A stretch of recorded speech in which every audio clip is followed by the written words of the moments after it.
En esta última entrega vamos a abordar el tema del tratamiento. Ya hemos hablado sobre definición, clasificación, fisiopatología, diagnóstico y ahora vamos a abordar el tema del tratamiento.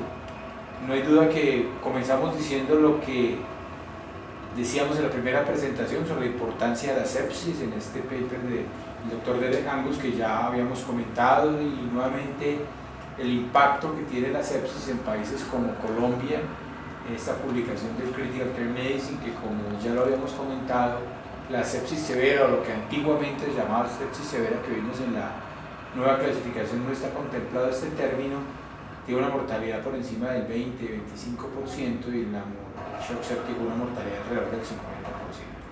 Entonces digamos que desde el punto de vista práctico lo importante es iniciar detectando la hipotensión, es la reanimación en las primeras horas, y esto fue claro a partir de una publicación del Dr. Rivers en noviembre del 2001, publicada en el New England Journal, en el cual, como ustedes lo ven en la diapositiva, logró a partir de una reanimación temprana dirigida por objetivos una disminución de la mortalidad del 49 al 30 y pico %. Esto hace que evaluar el impacto de la reanimación empiece a tener un gran sentido desde el 2001.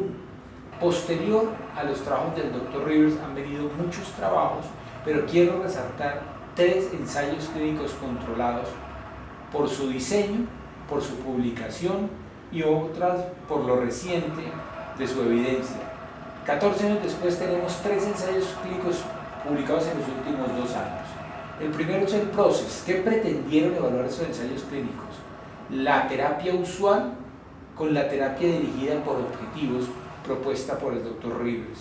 Este es el primer trabajo, el PROCESS, realizado por un grupo americano, no resultó o no dio resultados diferentes comparando la terapia estándar con la terapia dirigida por objetivos. En la misma revista, el New England Journal, el grupo ANZIP de Nueva Zelanda hace lo mismo, compara 2 tipos de poblaciones, una reanimada por metas, otra por terapia estándar, y tampoco encontró diferencias en términos de las curvas de sobrevida. Y asimismo el estudio PROMISE, publicado por un grupo inglés, utilizando los 2 mismos grupos de comparación, tampoco tuvo objetivos.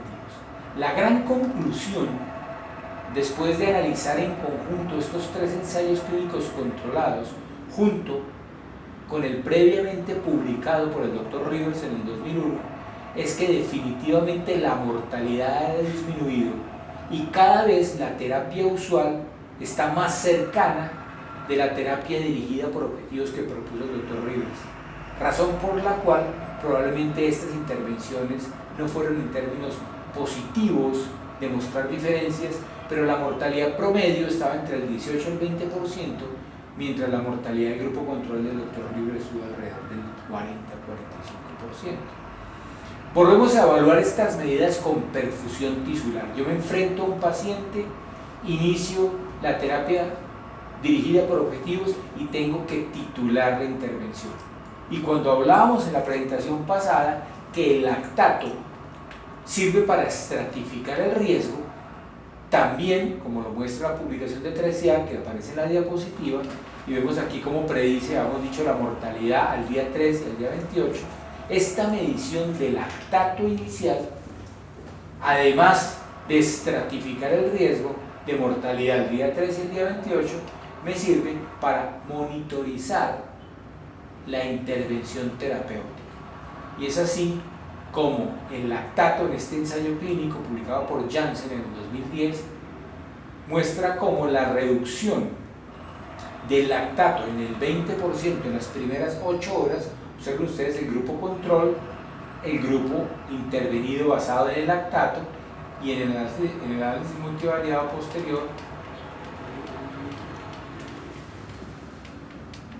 se observa cómo se asocia una disminución de la mortalidad a la disminución del 20% del lactato. Es decir, la perfusión tisular medida por lactato nos permite estratificar el riesgo y nos permite seguir la intervención y más o menos entender que si logro reducir un 20% el lactato en 6 a 8 horas, probablemente las cosas están funcionando, y si no lo logro hacer, probablemente hay que buscar la razón por la cual no se ha logrado esa disminución, que traduce mejoría en la perfusión tisular, es decir, en la llegada de oxígeno a la célula. Hay otras alternativas de medir la perfusión tisular también, como lo muestra esta publicación del doctor Gustavo Ospina Tascón, en el cual utiliza la diferencia venoarterial de CO2 con un punto de corte de 6 milímetros de mercurio. Y observen ustedes que cuando esta diferencia se amplía, indica hipoperfusión y el objetivo es reducirla. Y miren cómo hay una relación clara entre esta diferencia venoarterial de CO2 y la mortalidad de las primeras 6 y 12 horas. Otros métodos un poco más elegantes es la medición a través de la visualización directa de la perfusión tisular, en el cual mostramos cómo los cuartiles de vasos pequeños perfundidos, entre más profundo yo los vasos, se puede hacer con algunos aparatos que miden la microvasculatura sublingual. Podemos mirar cómo a medida que vamos mejorando, vamos incrementando esos vasos pequeños perfundidos, seguramente la sobrevida del paciente va a disminuir, seguramente la disfunción orgánica va a ser menor, y a la postre pues toda la intervención va a mostrar que la mortalidad se ha logrado afectar de alguna manera. Entonces, varias preguntas tenemos, que no hay duda que hay que reanimar. ¿Cuándo reanimar? Este es un metaanálisis publicado ya hace 2 años que básicamente compara reanimación temprana y tardía.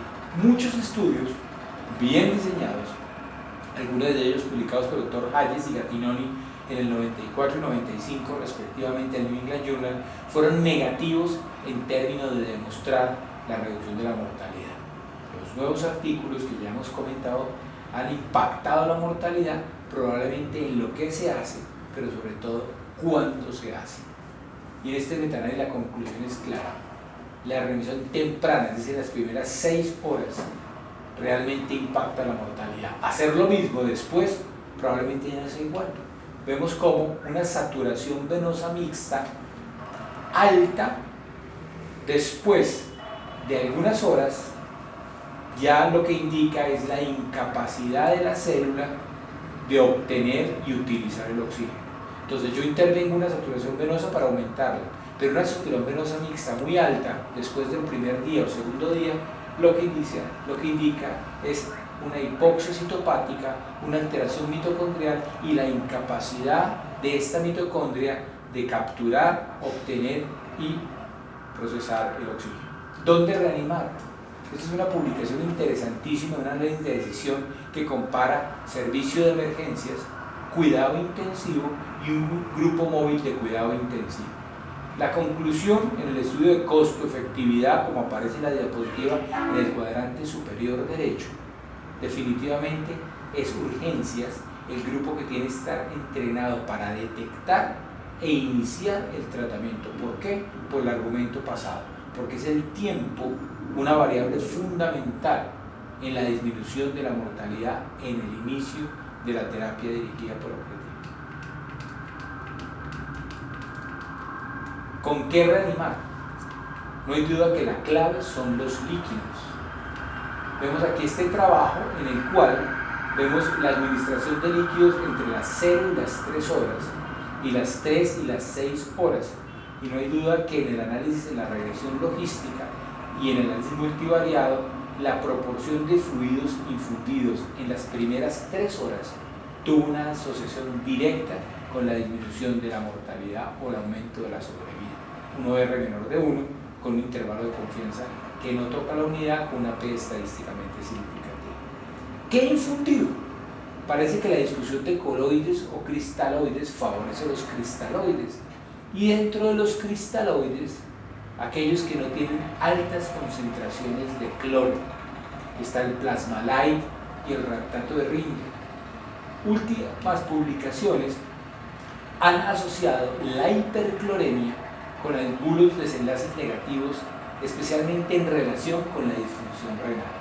Este trabajo, publicado en septiembre de 2015, miren ustedes que divide los pacientes con hipercloremia y sin hipercloremia, y en el análisis multivariado el aumento de los niveles de cloro o el delta de aumento de niveles de cloro se asoció con aumento de la mortalidad. Es decir, se prefieren soluciones bufferizadas para evitar la hipercloremia, que como lo dije anteriormente, no solamente se asocia con disfunción renal, sino con alteraciones en el equilibrio ácido básico, especialmente acidosis metabólica hiperclorémica. ¿Vasopresores cuándo? Es un tema de discusión bien interesante. Tenemos este trabajo en el cual se compara vasopresor temprano versus tardío. Ven ustedes cómo hay un grupo de sobrevivientes, un grupo de no sobrevivientes, ¿cierto?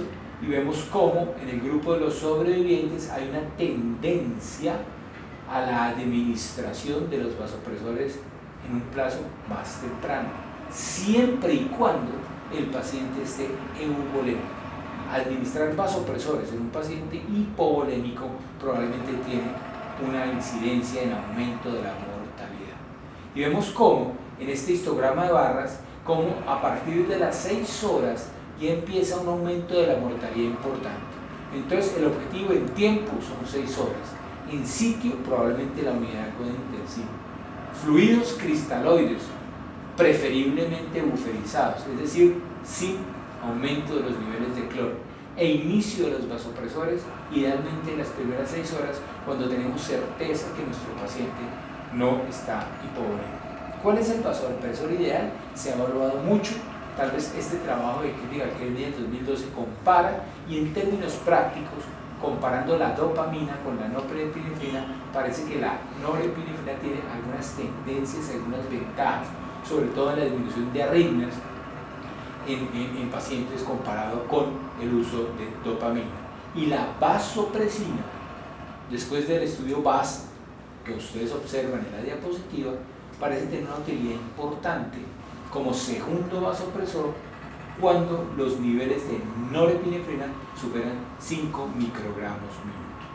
Es decir, en este trabajo, el grupo de Vancouver, del Dr. Russell, dividieron los pacientes en shock severo por encima de 15 microgramos y shock moderado entre 5 y 15, y antes de llegar a niveles altos de norepinefrina, la adición de vasopresina pareció generar una ventaja en términos de mortalidad. En este momento todavía la vasopresina se considera el segundo vasopresor después de la norepinefrina para evitar las grandes dosis de norepinefrina y los efectos colaterales asociados.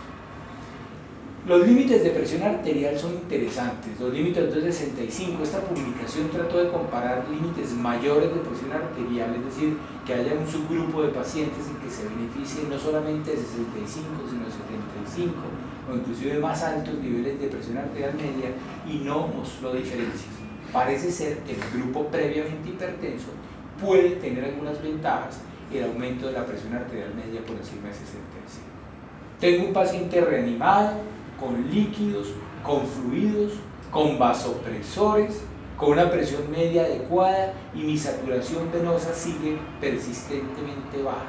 Probablemente es el momento de pensar en algún inotrópico, y la campaña de sobrevida para la sepsis recomienda el uso de la dobutamina como inotrópico de elección en pacientes reanimados, normovolémicos, no anémicos, con presión arterial media lograda, ya sea con líquidos o vasopresores, cuya saturación venosa sigue persistentemente baja.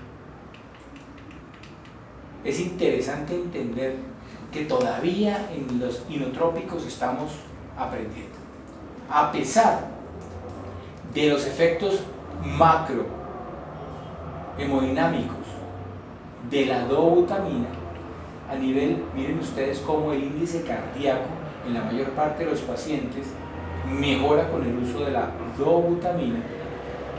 A nivel microvascular parece no suceder lo mismo. Estamos aprendiendo que parece ser que lo que vemos en gasto cardíaco, en aumento de aporte de oxígeno, desafortunadamente no se traduce siempre en aumento de la llegada del oxígeno a la célula, porque la microcirculación es mucho más difícil de manipular. Primeras 6 horas, ¿qué nos falta? El antibiótico. Inicio temprano y adecuado de antibiótico. Miren ustedes cómo hay una relación directa entre la mortalidad y el tiempo de inicio de antibiótico. Dos variables importantes. Una es el tiempo de inicio de antibiótico y otra es el inicio apropiado de antibiótico. Aquí hablamos de tiempo y en este trabajo del doctor Kolev muestra cómo con un sistema de alerta, es decir, cuando un paciente previamente había sido identificado con multiresistencia, al llegar nuevamente al hospital, en el sistema de hospitales que ellos manejan, había una alerta. Y esa alerta predecía multiresistencia que hacía que los especialistas consideraran otro tipo de antibiótico para mejorar la cobertura. Y obtuvieron una mejoría de la mortalidad, probablemente reduciendo el uso inapropiado de antibióticos en pacientes sépticos. Y este último metaanálisis simplemente para reforzar el tiempo.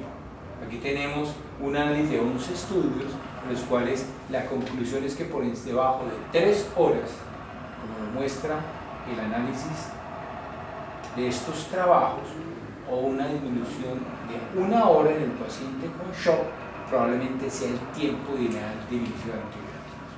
Y el otro elemento fundamental que forma parte de lo que tenemos que hacer en las primeras 6 horas es el control del foco. Si ustedes miran, las recomendaciones sobre el control del foco son muy débiles. Tenemos que operar, drenar abscesos, pero no nos queda muy claro el tiempo. Aparece este trabajo de los japoneses, muy interesante. Es frecuente que cuando tenemos un paciente con una sepsis abdominal, la frase con que más nos encontramos es estabilícelo y luego lo pasamos a cirugía. La pregunta que ellos se hicieron es ¿cuál es el nivel de evidencia de esto? ¿Por qué no se estabiliza en cirugía mientras se drena el foco? Y con el algoritmo de manejo que ustedes observan, haciendo la reanimación de metas dirigida por objetivos, lo hicieron dentro de las salas de cirugía y lograron controlar el foco en menos de 6 horas. Y observen ustedes cómo lograron disminuir la mortalidad y todo paciente cuyo foco fue controlado por más de 6 horas tuvo una mortalidad casi del 100%. El mensaje es, el control del foco forma parte de las medidas que debemos lograr en las primeras 6 horas en conjunto con todas estas otras alternativas terapéuticas que hemos discutido, y no necesariamente tienen que ser fuera del quirófano donde se pueden hacer, sino se pueden complementar durante el control y durante la cirugía de estos pacientes. Posterior a las 6 horas nos enfrentamos a otro tipo de problemas. Glicemia. Control glicémico se ha hablado mucho. Después del estudio de Night Sugar, vimos que el control estricto de la glicemia, es decir, tener glicemia entre 80 y 110, no es beneficioso y sí puede tener efectos colaterales como la hipoglicemia. Sabemos que glicemias entre 140 y 180 son prudentes. ¿Cuál es la discusión que sigue en la glicemia? Varias cosas. La primera es la variabilidad de la glicemia. Esta es una revisión sistemática de variabilidad, pero lo que es claro es que los protocolos de glicemia deben ser ajustados para evitar la variabilidad, medida por desviación estándar y algunos índices que tienen que ver cuando los picos y los valles están asociados con peores desenlaces. El otro elemento de discusión es la población diabética. Parece ser que los diabéticos pueden tener glicemias superiores. Aquí vemos un trabajo también del doctor Reinaldo Velomo del grupo ANSIC, en el cual se tenía el dato de hemoglobina glicosilada, es decir, el control glicémico previo al ingreso a la unidad de cuidado intensivo. Y la conclusión que tenemos acá es que el paciente con hemoglobina glicosilada por encima de 6 puntos, en este caso de 7, necesitó un control glicémico más alto. Probablemente los diabéticos también requieran otro tipo de control glicémico. Otro punto fundamental de discusión: ¿el control glicémico debe ser igual en nutrición enteral o parenteral? Queda abierta la discusión, pero los resultados de los trabajos que mostraron ser positivo el control estricto de glicemia, generalmente los pacientes tenían nutrición parenteral, y los que no lograron demostrar un control estricto tenían nutrición enteral. Es posible que el tipo de nutrición también influya en el control glicémico. Y por otro lado, lo que tenemos claro en este trabajo publicado en el New England Journal del 2012 es que la hipoglicemia se asocia con mortalidad. Es decir, que un control estricto de glicemia puede tener una menor incidencia de hipoglicemia y esta asociarse con aumento de la mortalidad. Inmunomodulación, yo creo que queda un gran espacio para la inmunomodulación. Simplemente voy a tenerme a dos cosas fundamentales. Esta es una publicación inglesa que trata de aglutinar y analizar la mayor parte de los metaanálisis, que es un metaanálisis de metaanálisis, y la conclusión es que parece asociarse la inmunoglobulina enriquecida con una disminución de la mortalidad. Obviamente hay heterogeneidad entre los estudios, se mezclan diferentes focos, diferentes tipos de pacientes, pero queda abierta la puerta al uso de inmunomodulación, sobre todo basado en trabajos que soportan que las inmunoglobulinas tienen una cinética durante la sepsis y que es probable, como lo muestra el trabajo, en que la severidad de la sepsis, en este caso sepsis severa o shock, se asocia con disminución de los niveles de inmunoglobulina E. ¿Los esteroides son seguros?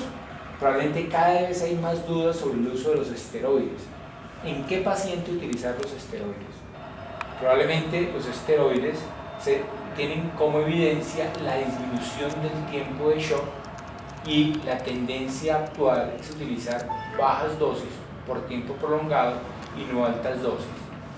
Pero lo que parece ser importante es que cuando se compararon el tipo de vasopresor, el uso de esteroides en pacientes que estaban con arginina vasopresina probablemente se asoció con vasopresina, se asoció con un mejor desenlace. Es decir, probablemente los esteroides más la vasopresina cumplen con una suplencia hormonal que favorece el desenlace de nuestros pacientes. Por último, todo es importante, pero si no una implementación adecuada, esto no tiene sentido. Y la mayor parte de las políticas gubernamentales y las políticas académicas están dirigidas obviamente a la generación de nuevo conocimiento, pero por otro lado a la implementación. Y es aquí como vemos que la adherencia es lo que va a terminar disminuyendo la mortalidad. Miren ustedes cómo entre mayor adherencia hay, entre unidades que tienen adherencia y no adherencia, vemos que hay un impacto importante en la mortalidad, como se observa en la diapositiva. ¿Todo esto para qué? Todo esto para poder tener en todos nuestros países, tanto desarrollados y no desarrollados, algo como se observa en la publicación del grupo ANSI, que puede ser una población seleccionada, pero poder hablar de mortalidades alrededor del 10% en shock séptico quiere decir que hay una detección temprana y sobre todo una implementación de la evidencia que hemos desarrollado. Muchas gracias.